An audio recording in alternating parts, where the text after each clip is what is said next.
지난 시간에 이어서 솔로몬 왕의 통치 시대를 살펴보겠습니다. 장절은 이 성경 분량이 굉장히 참 많잖아요. 지금 장과 절을 구분해서 나눠 놓은 것으로 신구약 합쳐서 1189장이라 그럽니다. 그러니 사실 이렇게 장과 절을 나눠 놓았어도 이제 간혹 몇 장 몇 절을 찾아봅시다 하면 빨리 찾아내는 분이 있으신가 하면 또 아직은 익숙하지 않아서 찾는 데 시간이 조금 걸리시는 분도 계셔요. 장과 절이 구분되어 있는데도 이럴진데 만약 장과 절이 없었다면 얼마나 우리가 알고 싶은 말씀을 찾기가 어려웠겠습니까? 그래서 이제 수도사들이 성경을 읽다가 장과 절을 구분하는 것이 필요하겠다 느껴져서 오늘날과 같은 이런 장과 절의 구분이 생겨진 거죠. 그런데 역설적으로 우리가 주의해야 될 것은 3장과 4장 사이에 무슨 단절이 있는 건 아니다 이 말입니다. 그러니까 원래 이 기록은 11개의 기록은 계속해서 이어져 가는 기록이지 3장은 무슨 별다른 얘기가 적혀 있고 4장은 또 다른 얘기가 적혀 있는 것은 아니다 이 말이에요. 또 우리의 예배 시간이 어느 정도는 그래도 어느 한정적 범주 아래 있으니까 이 밤도 밤 12시까지 제가 설교하고 이럴 수는 없잖아요. 그러다 보니 한 장을 때로 설교하기도 하고 또 때로는 새벽 같은 경우는 그저 몇 절만 나눠서 설교할 때도 있습니다. 그래서 지난 시간에 3장을 살피고 오늘 4장을 살펴볼 수밖에 없으나 이 3장과 4장 전체가 솔로몬 왕의 통치 시기가 어떠했는가 하는 것을 우리에게 설명해 주는 부분입니다. 그래서 3장 9절을 다시 한번 좀 살펴볼 필요가 있겠어요. 자, 3장 9절 다시 한번 찾아서 우리 성도님들이 좀 읽어보시죠. 3장 9절입니다. 읽어주세요. 시작.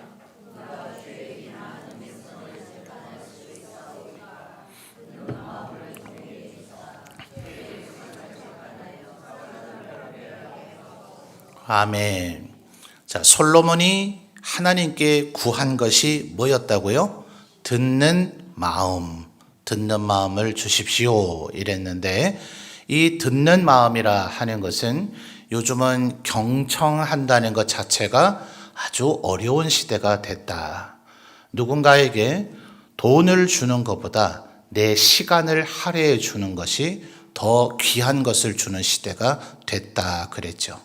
무슨 대단하고 위대한 사람만 그런 게 아니라 모든 일반인들도 이제는 내 시간을 누구에게 할애해서 시간을 함께 보내준다는 것, 그 사람의 이야기를 들어준다든지 그저 그 사람과 그냥 시간을 보내준다는 것 자체가 아주 귀한 것을 주는 시대라 그랬습니다.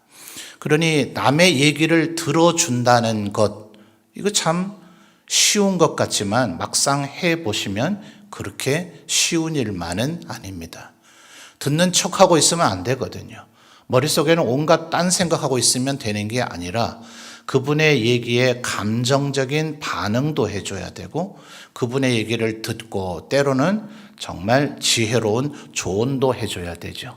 조사하는 태도나 나무라고 책망하는 태도나 뭔가 해결해 주려고 하는 태도를 취해서는 안 된다 그랬습니다. 그렇게 얘기해봐야 듣질 않아요. 이 사람이 나를 정말 사랑하고 있다는 오랜 시간이 소용되고 난 후에야 이 사람의 조언을 비로소 들을 자세도 되어진다 하는 겁니다. 그래서 듣는 마음이란 단순한 마음 정도가 아니라 우리의 태도를 결정짓게 되는 것이다 했는데 이 듣는 마음은 또 다른 측면에서는 하나님의 음성을 늘 듣고자 하는 겸손한 자세를 의미하는 것이라 그랬습니다. 여러분 혹시 아주 오래 신앙생활 하신 분들은 집에 개역 성경이 지금도 있으신가 모르겠어요. 가끔 대조를 해보면 참 좋아요. 유익이 있습니다. 뭐가 틀린 것, 둘 중에 하나가 틀린 게 아니라 원어의 의미가 그 모두를 포함하고 있기 때문에 예전에는 이런 의미를 더 강조하고 싶었는가 보다, 번역자들이 말이죠. 지금의 개정 번역자들은 이 부분을 더 강조하고 싶었는가 보다, 이런 입체적인 이해를 얻을 수 있고, 또 그저 영어 사전 찾으면 우리가 전문적인 번역은 못하더라도 단어의 뜻은 알 수 있잖아요. 그래서 영어 성경들을 읽어내실 수 있거들랑 그런 것도 봐주시면 좀 더 입체적인 성경 말씀의 의미를 알 수가 있어요. 9절에 이 듣는 마음이 예전 개역 성경에는 지혜라고 번역이 되어 있다는 사실을 기억하십니까? 그래서 솔로몬이 지혜를 구했다, 우리 보통 이렇게 기억하고 있죠. 근데 지난 수요일이나 오늘이나 제가 지혜를 구했다는 말을 전혀 안 하잖아요. 왜냐하면 이제는 9절에 듣는 마음으로 번역이 바뀌어져 있기 때문에 그렇습니다. 자, 그럼 여기서 우리가 작은 결론 하나를 내릴 수 있죠. 지혜란 결국 듣는 것이구나. 내 아는 알량한 지식을 뽐내는 게 지혜가 아니라는 걸 기억하셔야 돼요. 우리 속담에 그렇죠? 빈 수레가 요란하다 하는 것처럼 정말 뭘 잘 모르는 사람이 자꾸 내가 뭘 안다고 떠버리기 마련입니다. 지혜는 향기와 같아서 그가 감추려고 해봐야 감추어지지 않습니다.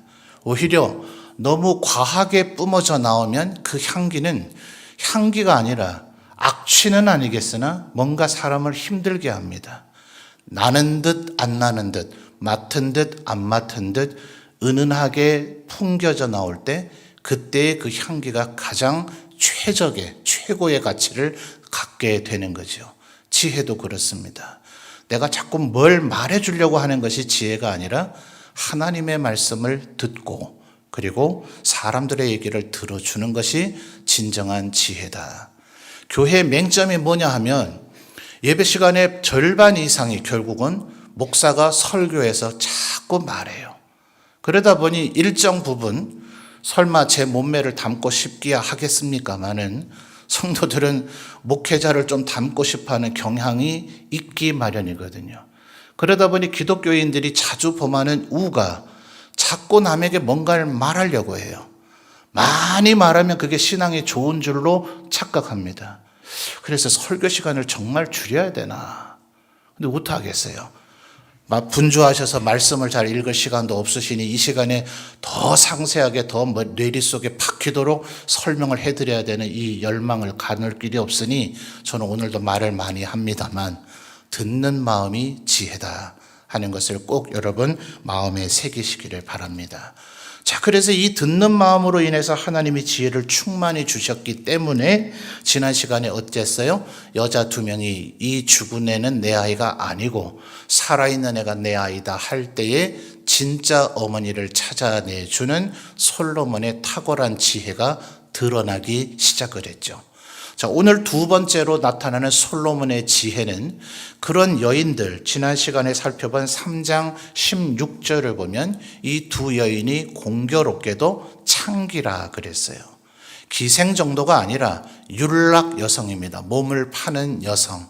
어느 시대든 예외 없이 이런 일에 종사하는 여인들은 가장 하층민으로 분류가 되죠. 힘없고 빼겁고 권력 없는 사람들. 자, 오늘 4장의 전반부 19절까지는 솔로몬이 국가 전체를 어떻게 통제하는가, 지배층들을 어떻게 다루는가를 보여주는데 7절 말씀이 핵심입니다.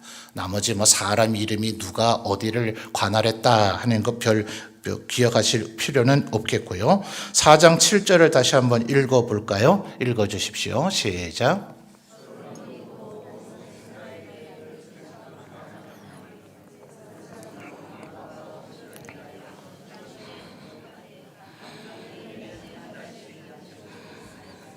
아멘.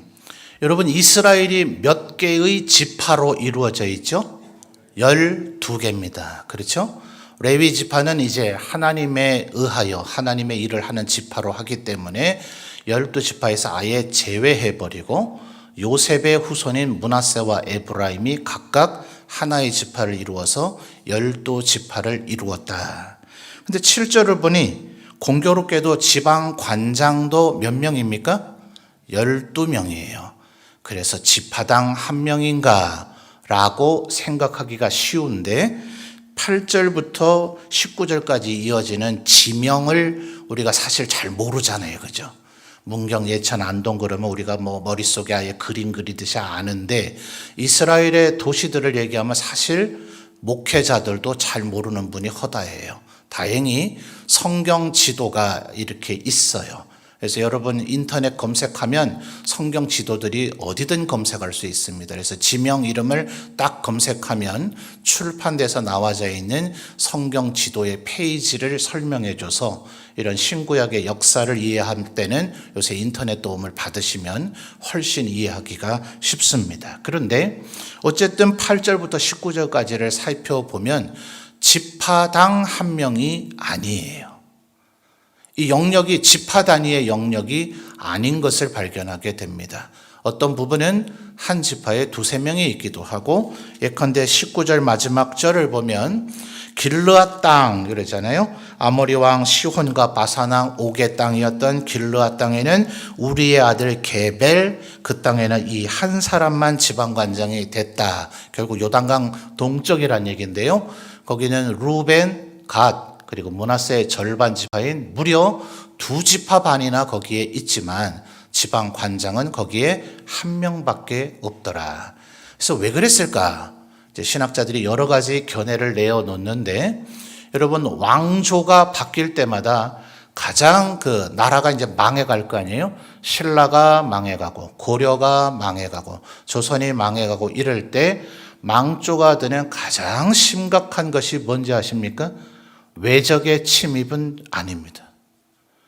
외적의 침입이 내부적으로 튼튼한 국가 결속력이 있으면 결국은 버텨내고 이겨냅니다. 근데 왜 나라가 망하는가 보면 조세 정의가 이루어져 있지 않기 때문에 그렇습니다. 가난한 자는 더 세금을 내고 부자는 세금을 내지 않는, 필리핀이 우리나라의 6.25 전쟁 때에 우리나라에게 병력을 보내준 16개 나라 중에 하나였다는 사실을 아십니까? 그러면 1950년 무렵에는 그 나라가 우리에게 군대를 보내줄 정도로 잘 살았다는 얘기예요. 그런데 여러분의 기억 속에 필리핀은 어떤 나라로 기억됩니까? 가장 못 사는 영어권 국가로 기억되죠. 그래서 싼 값에 거기 가서 비록 정통 본토 영어식 발음은 아닐지라도 영어를 쉽게 배울 수 있어서 초창기 유학을 이 언어 연수, 자녀들 언어 연수를 필리핀으로 많이 보냈었어요. 자, 이런 왜 역전 현상이 일어났는가? 우리는 1950년에 폐허가 된 나라에서 이렇게 이제 OECD 가입도 하고 전 세계 사람들이 어찌하든지 한국인과 결혼하고 싶어 하고 한국 여권을 훔쳐서라도 한국에 들어와 보고 싶어 하는 나라로 우리는 변화됐는데 그 어려웠던 우리를 돕던 필리핀은 왜 이리 전락이 됐는가? 국민의 10%가 국가 영토의 90%를 소유했어요. 이해되세요? 국민의 10%, 상위 잘 사는 10%가 전 국토의 90%를 소유했단 말입니다. 그러면 그들이 90%를 소유하고 거기서 배출해내는 생산물을 만큼의 세금을 냈느냐 하면 그렇지가 않았어요. 그 과정 속에 반드시 뭐가 개입됐을까요? 권력의 남용과 부패가 깃들여지게 있게 되죠. 이런 나라는 차라리 국민들 90%는 10%의 땅을 떼 나눠 먹고 살아야 되기 때문에 이런 나라는 차라리 망하는 게 낫겠다. 이 의식이 마음속에 다 있어요. 그러니 누가 들어와도 망해버립니다. 그래서 왕조가 바뀌게 되면 제일 먼저 손대는 것이 조세정입니다. 아마 국사 시간에 배우셨던 것들 보면 균전법이네, 과전법이네, 별 법률들이 많이 있었을 거예요. 국가 영토를 얼마나 생산이 잘 되느냐의 등급을 나누어서 그 등급에 따라 세금을 달리한다. 그래서 가장 신학자들의 견해 중에 가장 설득력이 있는 것이 이 12관장이 지금 나누는 부분은 그 지역의 생산량과 관련된 분할이었을 것이다. 요단강 동쪽은 영토가 그리 척박하지는 않다고 그랬었죠. 목초지가 많았는데 왜 그럴까요? 울타리가 없잖아요. 요단강과 이 사해 갈릴리 그리고 서쪽에는 지중해로 둘러싸여 있는 요단강 서쪽보다 요단강 동쪽 영토는 모든 아랍 국가에게 이 경계선이 없죠. 그래서 제일 먼저 약탈되고 아수르에 의해서 북이스라엘이 멸망되기 전에 이미 두 지파 반 길르앗 땅이라 불려지는 요단 동쪽 땅은 유린돼서 역사에서 사라져 버렸습니다. 그러니 소득물을 손에 쥘 수가 있나요? 그래서 지금 어쨌든 생산 단위로 12관장을 보냈다는 겁니다. 이게 뭘 의미할까요? 중앙 집권화가 됐다는 거예요. 그 이전에는 말하자면 사사기 시대는 한번 기억을 잘 더듬어 보십시오. 기드온 사사가 함께 싸우자 이렇게 했는데 12지파가 다 모입니까? 안 모입니까? 안 모입니다. 사사기를 다시 한번 잘 보시면 12명의 사사 가운데 그 누구도 12지파를 다 동원해 낸 사사가 없습니다. 심지어 자기 지파에서도 배반을 당해서 삼손, 단지파 사람들이 또 유다지파 사람들이 그를 포박해서 넘겨버리죠. 블레셋에게. 이 블레셋한테 오히려 우리가 더 피해를 당하겠다 싶으니 그렇게 됩니다. 기껏해야 한 4지파 정도를 긁어 모은 것이 답니다. 그러니까 12지파가 동원되질 않아요. 또 다윗 시대 때만 해도 생각을 해보십시오. 압살롬이 반란을 일으키니까 전부 다 글로 넘어가 버리죠. 그랬다가 압살롬이 진압을 당하고 나니 베냐민 지파 한 명이 다시 충동질하죠. 우리가 다윗의 집안에 얻어먹을 게 뭐 있냐 하니까 모두 다 집으로 되돌아갔더라. 이 말은 다윗에게 충성 맹세를 철회했다 이 말입니다.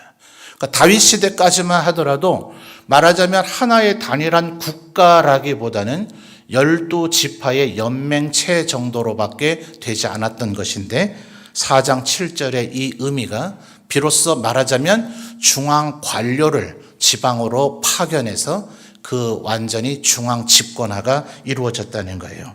읽으면서 찾으셨는지 모르지만 12관장 중에 11절과 또 15절을 보면 2명은 심지어 솔로몬의 사위였어요. 그러니 얼마나 지금 강력한 중앙 집권을 이뤘겠습니까? 자, 요게 뭐 때문에 그렇게 됐다고요? 3장 9절 뭐예요?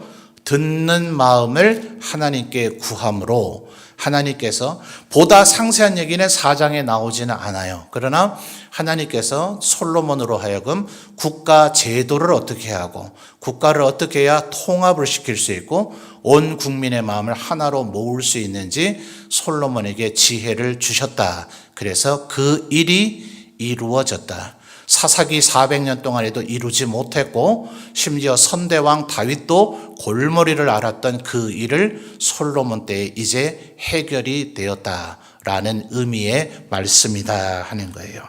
자, 그래서 이제 솔로몬이 이루게 된 하나님의 그 은혜와 축복이 어떠한가가 20절부터 본격적으로 나옵니다. 자, 20절 한번 볼까요?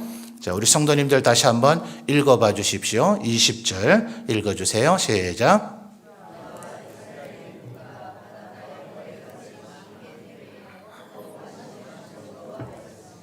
아멘. 자, 20절 중반절에 보면 어디서 많이 들어봤던 표현이 나타나지 않습니까? 유다와 이스라엘의 인구가 뭐같이 됐다고요? 바닷가에 모래같이 많게 됐다. 누구에게 하셨던 말씀입니까? 그렇죠. 아브라함이에요. 찾아볼까요? 창세기 22장 17절입니다.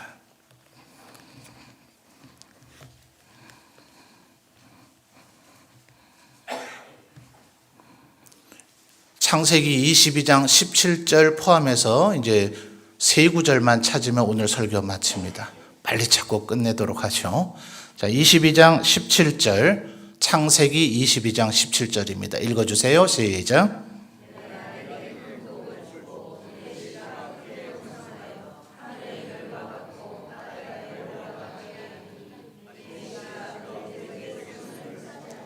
아멘. 모든 구절이 다 이루어졌죠. 바닷가의 모래와 같이 되었을 뿐만 아니라 이미 다윗 왕 때로부터 솔로몬 왕 때에 이르기까지 모압, 암몬, 에돔, 아람, 블레셋, 애굽 모든 영역에서 조공을 받는 강력한 국가가 되었다. 그거 다윗 왕이 이루었던 거 아닙니까? 그런데 솔로몬 왕이 그걸 어떻게 유지를 하죠? 아니, 다윗 왕이 그렇게 만들었으니까 그렇게 유지가 되는 게 당연하지 싶습니까? 이제 계속해서 살펴볼 열왕기를 보면요, 북이스라엘과 남유다로 나눠지고 난 이후에 북이스라엘의 왕실이 자주 바뀝니다. 그런데 서너 번 이상 아버지가 혁명을 일으키고 왕을 살해해서 왕이 됐는데 그 아들이 또 다른 사람에게 살해돼서 겨우 2대 만에, 2대도 아니죠. 그 아버지는 왕이 됐으나 아들은 목숨을 잃고 왕권을 뺏깁니다. 여러분, 우리가 황제 그러잖아요. 황제란 말을 제일 처음 쓴 사람이라 해서 진시 황제라 그러죠. 이 사람이 7개로 쪼개져 있던 중국을 통일하고 삼황오제에서 황자와 제자를 떼서 나를 황제라고 불러라, 나는 연호왕과 다르다, 이렇게 거창하게 생쇼를 다했지만 그 아들에 의해서 진나라는 멸망당하고 다시 한나라와 초나라의 싸움, 장기판의 그 싸움이 재현되죠. 그러니까 아버지가 아무리 위대했어도요, 아들이 그 왕위를 지켜내지 못한 일이 동서고금에 허다합니다. 그게 훨씬 더 많습니다. 그래서 고려든 조선이든 400년, 500년의 왕실을 열면 그 창건자, 왕건이나 이성계 같은 사람은 정말 대단하다 그러는 거예요. 그렇게 왕조가 세운다고 해서 오래가는 게 아니기 때문에요. 그러니 다윗이 다 맞는 거 아닌가? 아니요. 다윗이 만들어 놓은 그것에 듣는 마음을 하나님께 간구했던 솔로몬에 의해서 비로소 지금 다윗이 대단한 일을 한 것 같지만 지금 살펴보겠습니다만 바닷가의 모래같이 되었다라는 얘기는 다윗 시대에는 나오지 않았던 표현이에요. 솔로몬 때에 와서. 왜요? 강력한 하나님 앞에 겸손한 마음, 다윗도 하나님 마음에 맞는 자였지만 솔로몬이 겸손하게 하나님께 듣는 마음을 구했더라. 여러분, 날마다 주님 말씀하옵소서, 종이 듣겠나이다, 이렇게 하나님 앞에 그분의 음성을 들으시는 기도 시간 되시기를 바랍니다. 나만 너무 말하지 말고요, 내 얘기를 자꾸 하나님 설득하려고 하지 말고 하나님 제 얘기가 맞았는지 하나님 이제 대답을 들려주세요 하면서 하나님의 음성을 듣는 자가 진정으로 지혜로운 자요, 그게 진짜 기도다 하는 겁니다. 아브라함에게 약속했던 것이 지금 솔로몬 때에 성취되었다. 지금 열왕기가 그렇게 얘기하고 있는 거예요. 자, 21절요. 우리 열왕기상 4장 21절도 한번 볼까요? 열왕기상 4장 21절 우리 성도님들도 읽어볼게요. 4장 21절입니다. 읽어주세요. 시작.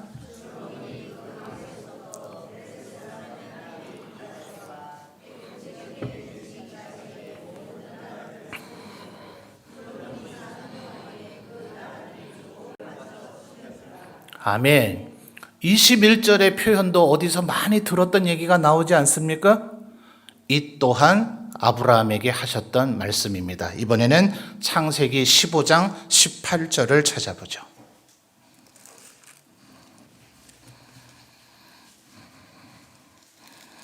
창세기 15장 18절입니다. 창세기 15장 18절이요. 우리 성도님들 읽어주세요. 시작.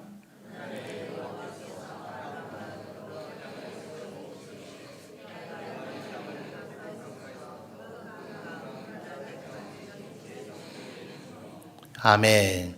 자, 앞으로 한번 보실까요? 북쪽으로는 유브라데강, 그리고 동쪽에는 요단강, 서쪽에는 지중해, 그리고 남쪽 끝자락에는 애굽이에요. 근데 지금 열왕기상 4장 21절을 보니까 그렇게까지 영토가 확장됐다. 완전히 정복하지는 혹시 안 했을지라도 그 나라들이 거의 속국 수준처럼 이스라엘에게 조공을 바치는 국가가 됐다, 이 말입니다. 여러분, 유브라데 강까지 가려면요, 신약 성경에 사울이 바울되는 그 다메섹 있잖아요. 거기가 아람의 수도인데 그 다메섹보다 훨씬 북방으로 가야 유브라데 강 줄기가 나옵니다. 그러니까 이스라엘 역사 전체를 통해서 모세와 여호수아가 가나안 땅을 정복했을 때부터 바벨론에 멸망할 때까지 그 영향력이 미쳤던 때는 오직 이 솔로몬 때밖에 없어요. 하나님께서 보장해 놓으셨던 그 영토를 획득하고 그것을 통제하고 다스릴 때는 오직 다윗으로부터 솔로몬에 의해 완성된 이 시기 외에는 우리 아수르의 북이스라엘이 멸망되기 전에 엘리야가 활동하던 시대 아합 왕이 계속 전전긍긍하는 게 누굽니까? 왜 두로와 시돈하고 이세벨 그 공주를 데려다가 결혼을 하고 남유다의 여호사밧하고 결혼을 해서 삼국 결혼 동맹을 맺은 이유가 북방의 아람과 싸우기 위해서 그래요. 그 아람의 왕이 엘리사 선지자 때 문둥병 걸려서 고치러 온 나아만 장군 기억하시죠? 맨날 이스라엘을 공격했잖아요. 그래서 언제 어디로 쳐들어올지 모르니 엘리사가 알려줄 때야 겨우 막을 수 있는 그런 수세적인 그 아람, 거기가 솔로몬 때는 다 이스라엘 땅이었다고요. 말하자면 한국 역사 드는 게 오히려 더 헷갈린다고 말하는 성도님들 계시던데, 고구려의 가장 영토 넓었던 시대 아십니까? 광개토 대왕, 장수왕 이러죠. 그 시대만큼 이스라엘의 영토, 하나님이 보장해 놓으신 이스라엘의 영토는 그만큼 넓었었다고요. 주신 은혜를 누리지들을 못하고 이스라엘의 모든 시대가 살아온 거예요. 오직 하나님의 마음에 맞는 자로 살아가고 하나님께 듣는 마음으로 살아간 다윗과 솔로몬의 시대에만 그 은혜를 누렸더라. 여러분, 예수님이 오셨을 때를 로마 시대라 그러잖아요. 그래서 세계사에서는 조금 냉소적으로 혹은 객관적으로 말할 때 로마에 의해서 지중해가 평화가 이루었다 해서 팍스 로마나 이렇게 불러요. 지난 20세기를 가리켜서 지금은, 그때는 러시아가, 지금은 중국이 자꾸 미국에게 도전을 하는데, 그래도 어쨌든 미국이 제1의 국가라는 걸 이견은 없겠죠. 별로 좋아하지 않는 사람도 혹시는 있겠으나. 그런데 이 시대를 가리켜서 팍스 아메리카나 이래요. 미국에 의해서 세계 질서가 어느 정도 통제되고 평화가 어느 정도는 이루어진다. 그런데 안타깝게도 로마에게는 모두 다가 이를 갈았어요. 이 로마 놈들, 그죠? 십자가 형태를 시행하고 했으니 우리를 정복하고 우리를 핍박하고 우리의 것을 뺏어간 로마 놈들 이렇게 여겼단 말이에요. 우리에게 미국은 정말 고맙고 영원한 우방인 그런 국가이지만 미국을 그렇게 싫어하는 나라도 이 시대에는 있습니다. 그런데 여러분 24절을 보십시오. 24절. 자, 읽어주세요. 시작.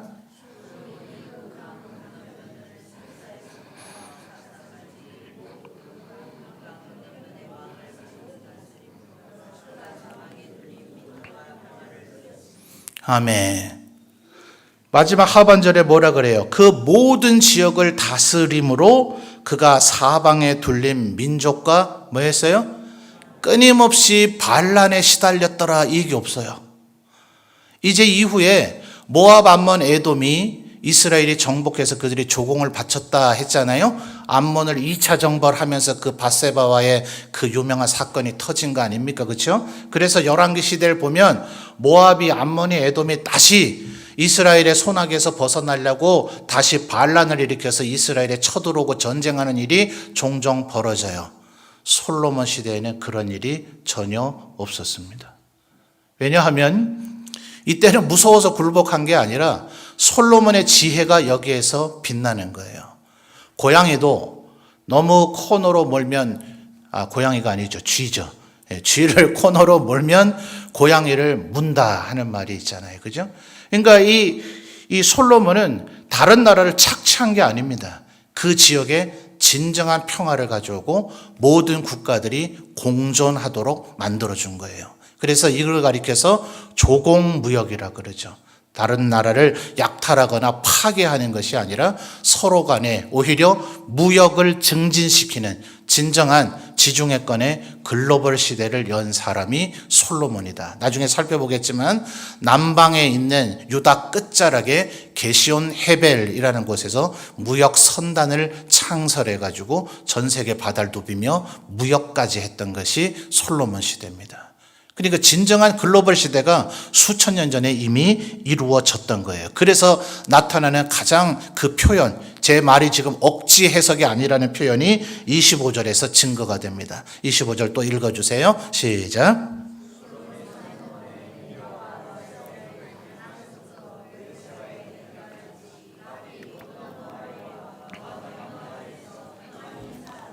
아멘. 자, 하반절에 뭐라 그래요? 각기 포도나무 아래와 무화과나무 아래에서 평안히 살았더라.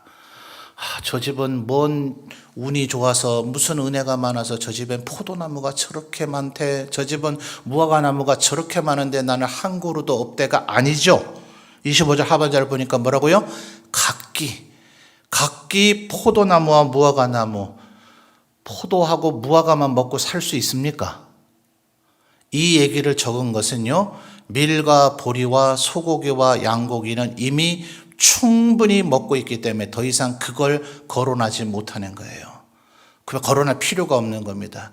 자, 여러분에게 먹을 걸 딱 한 가지만 고르라 하면요, 자, 밥이든 빵이든, 자, 빵이라 치고요, 빵, 고기, 과일 한 가지만 고르셔야 됩니다. 오늘 그거밖에 안 드려요. 뭐 드시겠어요?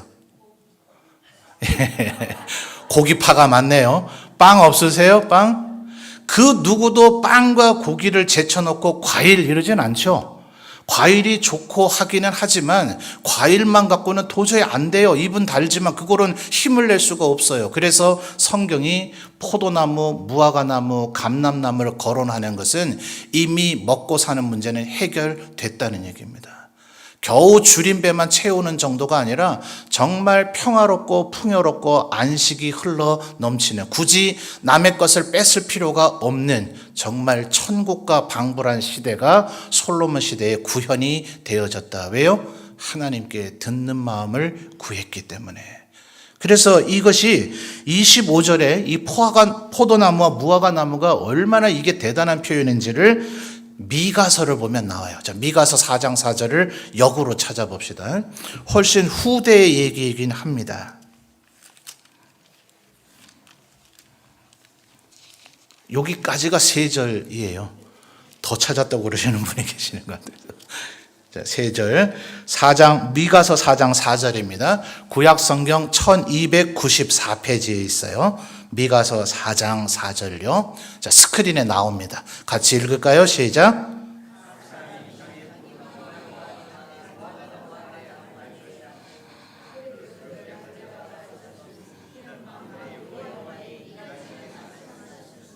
아멘.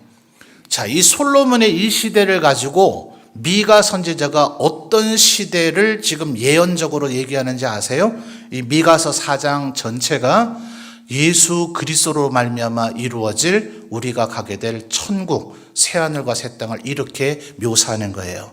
우리 성도님들은 아마 미가서 4장 2절 말씀을 찬양으로도 많이 불러서 구절이 익숙하실 겁니다. 4장 2절 볼까요? 또 많은 이방 사람들이 가며 이르기를, 그 다음 뭐라 그래요? 오라 우리가 여호와의 산에 올라가서 야곱의 하나님의 전에 이르자. 그가 그의 도를 가지고 우리에게 가르치실 것이라. 우리가 그의 길로 행하리라 하리니 이는 율법이 어디에서 나와요? 시온에서부터 나올 것이요 여호와의 말씀이 예루살렘에부터 나올 것입니다. 이 찬양 기억하시죠? 오라 우리가 여호와의 산에 올라. 바로 이 구절에서 나온 찬양인데 하나님의 나라가 구현된 모습이에요. 4장 3절을 보면요, 이사야에서도 이런 예언이 나오는데 칼과 창을 두드려서 보습, 쟁기에 끼우는 거죠. 쟁기와 낫을, 오직 농사만 짓는 그런 평화로운 세상이 이루어질 것이다. 그날이 되면 모든 사람이 포도나무와 무화과나무 아래 살게 될 것이다. 바로 솔로몬의 시대를 가지고 예수님으로 인해서 완성될 천국이 그때와 같을 것이다 라고 얘기하는 거예요. 그러니까 예수님 오실 때 모든 이스라엘 사람들이 다윗 솔로몬의 시대, 그의 다윗의 후손으로 오실 메시아, 우리를 구원하고 우리를 천국으로 이끌어 가실 분 그리스도 메시아, 그렇게 찾게 되는 겁니다. 바로 이 다윗 솔로몬의 시대가 하나님의 말씀에 순종함으로 하나님 앞에 은혜와 축복을 넘치도록 받아 누린 시대이기 때문에 그렇습니다. 이러니까 굉장히 좋기만 하죠. 그런데 놓치지 말아야 되는 것은 있습니다. 솔로몬이 사람이라는 것을 기억하셔야 돼요. 그래서 오늘 본문에 보면 26절을 보면 열왕기입니다. 이제 더 이상 다른 데 안 찾습니다. 열왕기로 돌아오시죠. 4장 26절을 보면 솔로몬의 병거의 말 외양간이 몇 개예요? 4만 개고요. 마병이 12,000명입니다. 마병이 12,000명이면 마병이 말 2마리를 동시에 타진 않을 거 아니에요. 그러면 마구간도 12,000개만 있으면 될 텐데 왜 이렇게 4만 개나 만들어 놨을까요? 말도 생물인지라 어린 망아지 때는 못하고 늙으면 속력이 안 나죠. 그래서 늘상 전투에 나갈 12,000마리의 말을 준비하려면 말은 실제로 어린 말에서 나이든 혹은 새끼를 낳을 암말에 이르기까지 약 4만 마리를 수용할 수 있는 마구간이 있어야 12,000명의 마병을 유지할 수 있단 말입니다. 이것은 정확히 하나님의 말씀의 위배입니다.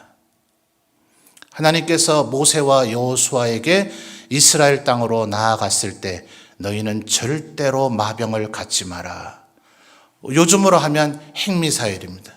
요즘으로 하면 최첨단 스텔스기라고 들어봤죠? 레이더에 안 잡히는 비행기, 레이더에 안 잡히는 전함, 또 레이더에 안 잡히는 탱크, 이런 걸로 무장된 최첨단 병기가 고대에는 기병입니다.